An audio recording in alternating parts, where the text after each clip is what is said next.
ជាបឋមនៃខ្ញុំឈ្មោះសុកស្រីណែតខ្ញុំបាទឈ្មោះសឺមណាធីរៈនៃខ្ញុំឈ្មោះកសិជីតាជាសិស្សរៀននៅថ្នាក់ទី5កនៃសាលាអន្តរជាតិ UKL សូមអោនកាយគោរពចំពោះលោកគ្រូនាយកលោកស្រីនាយិកាលោកគ្រូអ្នកគ្រូជាទីគោរព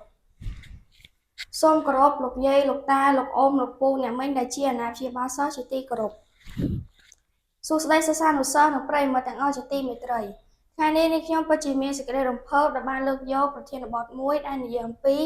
ការគោរពលោកគ្រូអ្នកគ្រូមកចែករំលែកចំណេះដឹងដល់អ្នកទាំងអស់គ្នានៅក្នុងវីដេអូមួយនេះតើខ្មែរយើងតែងចាត់ទុកលោកគ្រូអ្នកគ្រូជាមនុស្សដូចម្ដេចហើយហេតុអ្វីបានជាយើងត្រូវគោរពលោកគ្រូអ្នកគ្រូ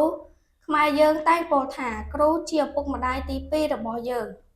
លោកគ្រូអ្នកគ្រូជាអ្នកមានគុណព្រោះលោកបានផ្ដល់ចំណេះដឹងឲ្យយើងគ្រប់គ្នាសិស្សទាំងឡាយត្រូវគោរពស្រឡាញ់លោកគ្រូអ្នកគ្រូដោយប្រើពាក្យសម្ដីគួរសមទន់ភ្លន់សុភាពរាបសារប្រកបដោយសីលធម៌សិស្សទាំងអស់ត្រូវមករៀនឲ្យទៀងទាត់ពេលវេលាគោរពវិន័យសាលានិងស្ដាប់ដំបូន្មានលោកគ្រូអ្នកគ្រូយើងត្រូវក្រោកឆោដោយរក្សាដងខ្លួនឲ្យត្រង់សមរម្យនិងលើកដៃសំពះជម្រាបសួរនឹងពេលគ្រូចូលមកក្នុងបន្ទប់រៀនពេលមកយើងត្រូវសុំការអនុញ្ញាតពីលោកគ្រូអ្នកគ្រូជាមុនពេលគ្រូបង្រៀនមេរៀនយើងត្រូវខិតខំត្រងត្រាប់ស្ដាប់ដោយយកចិត្តទុកដាក់និងកត់ត្រាចំណុចសំខាន់ព្រមទាំងសួរសំណួរដល់លោកគ្រូអ្នកគ្រូបើសិនបើយើងមានចម្ងល់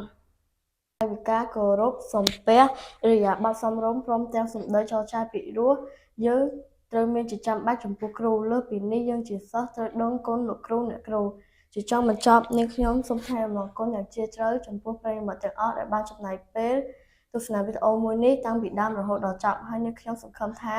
សិស្សានុសិស្សទាំងអស់នឹងខិតខំប្រឹងប្រែងរៀនសូត្រហើយព្យាយាមអភិវឌ្ឍខ្លួនឲ្យក្លាយជាកូនល្អសិស្សល្អមិត្តល្អពលរដ្ឋល្អនិងធនធានដ៏ល្អដែលសង្គមត្រូវការសូមអរគុណ